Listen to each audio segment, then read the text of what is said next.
Impact of the trials.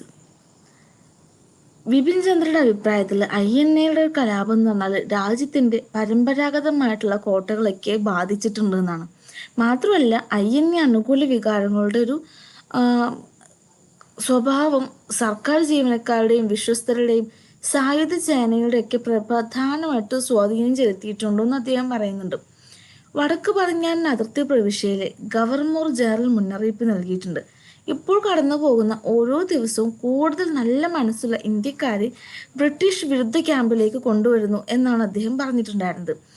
വളർന്നു വരുന്ന ദേശീയ വികാരങ്ങൾ INA ട്രയൽസിൻ്റെ അതിൻ്റെ ഒരു പീക്ക് ലെവലിൽ എത്തിച്ചു എന്ന് പറയാൻ പറ്റൂ കേട്ടോ.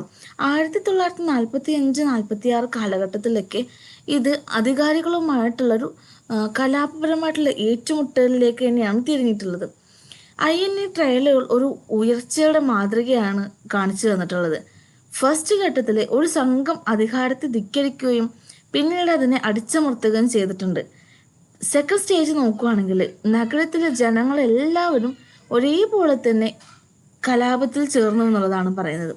മൂന്നാം സ്റ്റേജിൽ പറയുന്നത് മറ്റ് ഭാഗങ്ങളിലൊക്കെ ജനങ്ങൾ ഒറ്റക്കെട്ടായിട്ട് തന്നെ സപ്പോർട്ട് ചെയ്തു എന്നുള്ളതാണ്.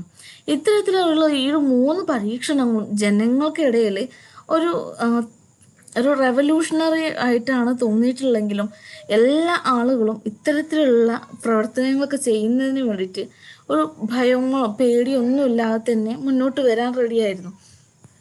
റിംഗ് കലാപം നടന്നതിന് ശേഷം ആളുകൾക്കിടയിൽ കുറച്ചും കൂടെ ഒരു സ്വാതന്ത്ര്യം വേണം, അല്ലെങ്കിൽ കുറച്ചും കൂടെ ഒരു ദേശീയതയുടെ കുറിച്ചൊക്കെ ചിന്തിക്കാനുള്ളൊരു മനസ്സുണ്ടായിട്ടുണ്ടെന്ന് പറയാൻ സാധിക്കും.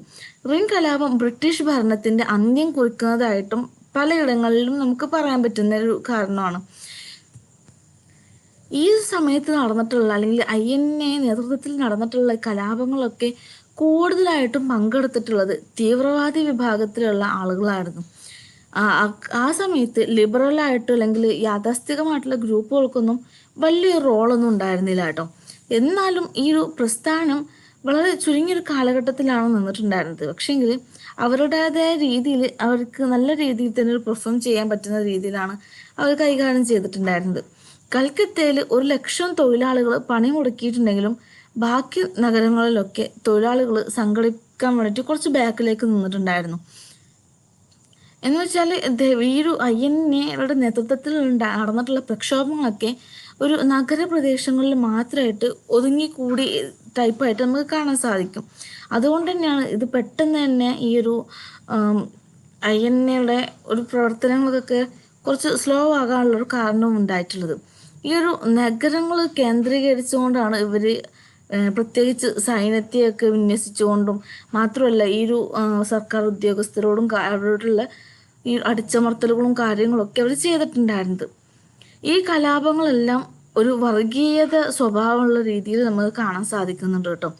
ജനങ്ങളെ ഐക്യത്തേക്കാൾ അവിടെ വർഗീയതക്കും പ്രാധാന്യം നൽകിയ രീതിയിലും നമുക്ക് കാണാൻ സാധിക്കുന്നുണ്ട്. പിന്നീട് റാഷിദ്മയുടെ വിചാരണ പോലുള്ള പ്രത്യേക കേസുകൾക്ക് മാത്രമായിരുന്നു ഒത്തുചേരൽ, അതായത് ഓർഗനൈസ് ചെയ്തിട്ട് സംഘടനകൾ ആയിട്ട് ചേർന്നിട്ടുണ്ടായിരുന്നത്. റിംഗ് കലാപത്തിൽ ഈ ഒരു സാമുദായിക ഐക്യങ്ങളൊക്കെ പരിമിതമായിക്കൊണ്ടുണ്ടായിരുന്നു.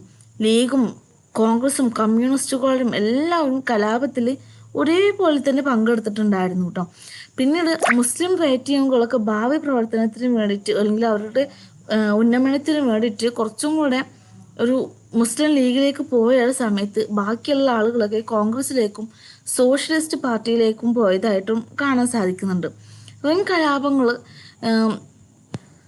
കൊണ്ട് ബ്യൂറോക്രസിയുടെയും ഒരു സായുധ സേനയുടെയൊക്കെ ഒരു അതിൻ്റെ ഒരു സാന്നിധ്യം ഇന്ന് നമുക്ക് ഇടയിൽ കാണാൻ സാധിക്കാൻ പറ്റുന്ന രീതിയിലാണ് ചെയ്തിട്ടുണ്ടായിരുന്നത്. ബിപിൻ ചന്ദ്രയുടെ അഭിപ്രായത്തിൽ 3 കലാപങ്ങൾ അതിൻ്റെ മുൻകാല ദേശീയ പ്രവർത്തനങ്ങൾ വിപുലീകരിച്ചു എന്നാണ് പറയുന്നത്. 3 കലാപങ്ങളും അവരുടെ തെരഞ്ഞെടുപ്പ് പ്രചരണത്തിൽ കോൺഗ്രസിലൂടെ സാമ്രാജ്യത്വ വിരുദ്ധ വികാരം വളർത്തിയിട്ടുണ്ട്.